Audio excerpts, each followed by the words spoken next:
ওয়াক্থু ছি কি বাজে খেতে। এই দেখো এখানে কত পাহাড়ি বুনো ডুমুর ফল।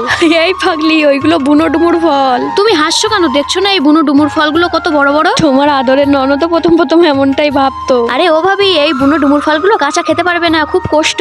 একটা খেয়ে দেখি। ওয়াক্থু থু।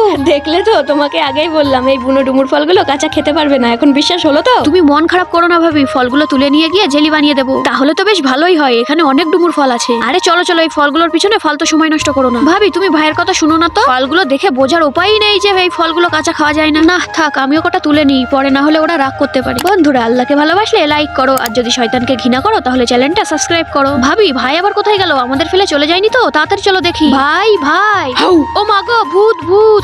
কেমন ভয় পাইয়ে দিলাম বলো? তোমরা কি মনে করেছিলে আমি চলে গেছি? এভাবে কেউ ভয় দেখায়? শয়তান লোক একটা। এই নে তোদের জন্য ফল তুলেছি। আরে ভাই সত্যিই তুমি অসাধারণ। ভাবি এই দেখো, ভাই তখন আমাদের সাথে মজা করেছিল না, এবার আমরা ভাইয়ের সাথে মজা করবো। এই কফি গ্লাসের ভিতরে এই চিলি সসটা লাগিয়ে দেই, খেলেই মজা বুঝতে পারবে। এই নাও ভাই, কফিটা খেয়ে নাও। কিছু তো একটা গন্ডগোল আছে। বাহ, কফিটা তো দারুণ লাগছে খেতে। হ্যাঁ কি বলছো? কই একটু খেয়ে দেখি তো। ওয়াক্থু ছি কি বাজে খেতে, শয়তান।